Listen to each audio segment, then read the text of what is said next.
nous sommes au contact des populations. Nous sommes également en contact avec le monde de l'éducation. Parce que figurez-vous que depuis 2009, la Direction générale des impôts est en partenariat avec le ministère de l'Éducation nationale pour faire en sorte que le civisme fiscal soit introduit à l'école.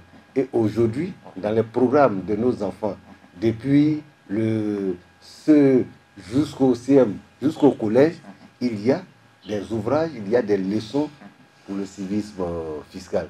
Et nous sommes à Boaké parce qu'il y a un festival qui va célébrer l'art, qui va célébrer la culture, mais la Direction générale des impôts parraine une discipline, le chant choral.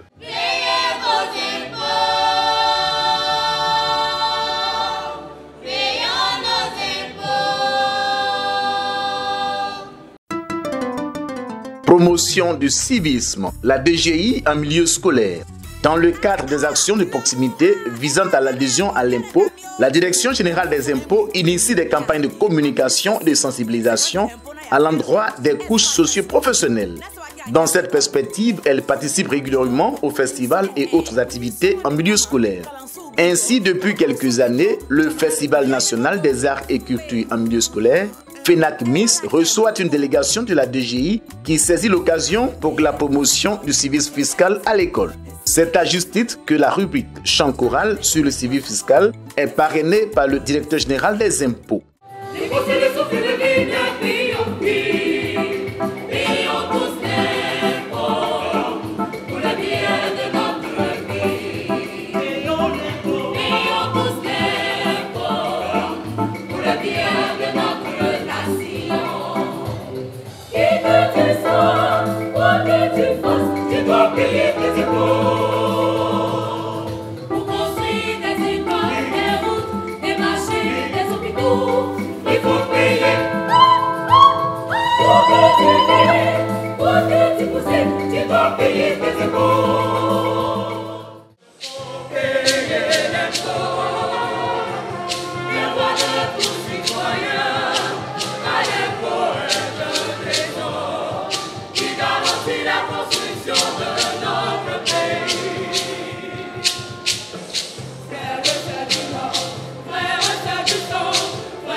Pour cette 13e édition, les résultats sont les suivants.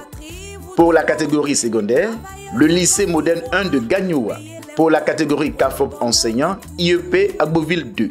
Payons nos impôts pour construire notre pays. Payons tous nos impôts, oui, pour bâtir notre nation. Payons nos impôts pour construire notre pays. Payons tous nos impôts, oui, pour bâtir notre nation. Ces lauréats ont été récompensés conformément aux instructions de M. Ouattarassié Abou, directeur général des impôts. À chaque édition, M. Diallo Nabo Séraphin, sous-directeur de la promotion du civisme fiscal, à la direction de la communication, de la qualité et de la promotion du civisme fiscal, édifie l'assistance sur la définition, le rôle et l'importance de l'impôt dans le bien-être de la population. L'impôt est une somme d'argent que chaque citoyen paie à l'État pour construire des routes, des hôpitaux, des écoles. Bravo! Quand vous allez partir à la maison, il faudra dire à papa, il faudra dire à maman que l'impôt, c'est une somme d'argent que chaque citoyen paye à l'État pour que l'État puisse construire les routes, les hôpitaux, puisse... Voilà. Comment tu t'appelles? Je m'appelle Kone Oum. Voilà que Kone Oum va partir avec un cadeau de la DGI parce qu'elle connaît l'impôt. Donc vous tous là, faites comme Kone. L'impôt ne doit plus faire peur parce que c'est avec l'impôt que l'État nous accorde le bien-être, que l'État construit les routes, les hôpitaux, que l'État nous donne la sécurité. Donc payer ses impôts, c'est participer au développement de la Côte d'Ivoire. Payer ses impôts, c'est rendre la Côte d'Ivoire plus forte. Payer ses impôts, c'est penser à l'avenir de nos enfants. C'est pourquoi nous ne devons pas avoir peur de l'impôt, nous devons être contents et fiers de payer nos impôts. Puisque les autres étapes, c'est avec le fruit de leurs impôts qu'ils construisent ce qu'ils ont chez eux. Et pour éviter que nos enfants aillent emprunter des pirogues, traverser pour aller ailleurs, payons nos impôts en Côte d'Ivoire afin que l'État leur donne ce qu'ils savent chercher ailleurs et qu'on peut trouver en Côte d'Ivoire. Donc il faut payer ses impôts sans avoir peur. Il faut payer ses impôts quand on a un bien immobilier. Quand vous avez un terrain nu, il faut aller payer vos impôts parce que ce n'est pas cher. Un terrain nu, son impôt foncier, c'est 1,5% de la valeur vénale. La valeur vénale, c'est le prix du mètre carré multiplié par la superficie. Si aujourd'hui, je décide d'avoir un terrain de 600 mètres carrés ou un terrain de 500 mètres carrés et que le mètre carré est à 1000 francs, la valeur vénale de ce terrain, ça va me faire 500 000 francs. Mais quand j'applique 1,5% à 500 000 francs, ça va faire 7 500 comme impôt foncier à payer par an. L'État dit encore que tu as la possibilité de payer en 4 tranches. Tu divises 7 500 par 4. Même si on dit. Même si on dit. 7 500 par 4, ça te fait 1875 si je ne m'abuse, chaque 3 mois. Au plus tard, le 15 mars, le 15 juin, le 15 septembre, le 15 décembre, et tu as fini de payer. La DGI tient également un stand où les participants sont reçus pour échanger sur les questions de fiscalité et de diverses préoccupations. Des réponses idoines sont apportées et des supports de promotion du suivi fiscal leur sont distribués. Puisque nous, on n'a pas de papier, je considère que c'est parce que ce n'est pas déclaré là-bas. Si c'est déclaré aussi, je ne sais pas. Voilà. Donc, la première démarche à faire, c'est de prendre les papiers de la maison et de prendre dans le centre des impôts. Le seul papier qu'on a là, c'est ce qu'on arrive à la justice, nous dit bon, vous êtes les héritiers, c'est le seul papier qu'on a. Il y a toutes les références dessus. Les noms sont dessus là. D'accord, il y a des références dessus, l'eau, la situation géographique, ce papier-là. Vous partez au service d'assiette des impôts fonciers. Ils vont vous dire si le bien est imposé ou pas. Avec les références qui sont dessus, ils vont entrer à la machine. Ils vont vous dire, monsieur, votre bien est imposé ou bien votre bien n'est pas imposé.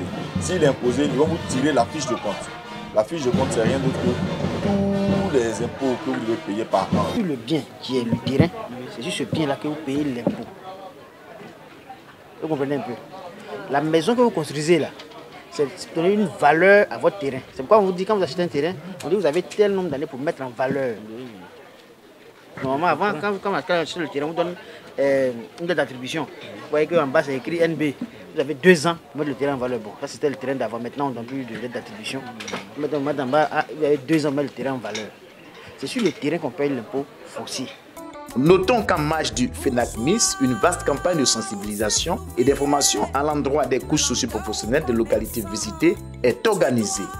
Il s'agit des caravanes de sensibilisation, des rencontres d'information suivies d'échanges sur diverses thématiques fiscales et de l'animation d'émissions radiodiffusées sur les antennes des radios de proximité avec traduction en langue locale. Au cours de ces séances, des dépliants et autres supports de communication sont mis à la disposition de la population. Quand tu es un commerçant, que tu exerces dans un local, tu fais ce qu'on appelle le droit de bail. Voilà. Mais, puisque vous dites que vous n'avez pas de loyer que vous versez, versez par mois, en ce moment, vous rédigez le document qui dit que vous êtes installé à que le magasin vous appartient à vous-même, que vous ne louez pas. Si vous ne produisez pas, moi vous me dites que bon, aujourd'hui, moi je ne loue pas le coin. Qu'est-ce que c'est pour vous? Parce que normalement, si vous louez, ça veut dire que le propriétaire qui a le magasin, là, chaque fin du mois, vous lui versez un montant. Et c'est sur ce montant-là qu'on paie ce qu'on appelle droit de bail. Parce que c'est la location qu'on appelle bail. Maintenant, si vous ne louez pas, à ce moment, le document qui dit que vous êtes propriétaire, produisez le document. Vous partez vous déposer, vous dites non, c'est le bagage, c'est pour moi que je ne loue pas. Vous comprenez un peu, non? À partir de là, maintenant, on vous dira si oui ou non, vous devrez payer ou pas. Sinon, normalement, ici, là, quand nous on arrive, quand on voit le magasin, on se dit que M. Diabaté est en location. Chaque citoyen a le droit de payer ses impôts. Mais à condition que tu es dans le domaine des impôts, excuse-moi du terme. Maintenant, comme vous avez bien expliqué, nous aussi on va aller voir nos supérieurs, nos chefs, pour dire bon, il n'y a pas de problème, voici les services des impôts sont venus nous voir, on dit bon, c'est ça on doit faire, ça on doit faire.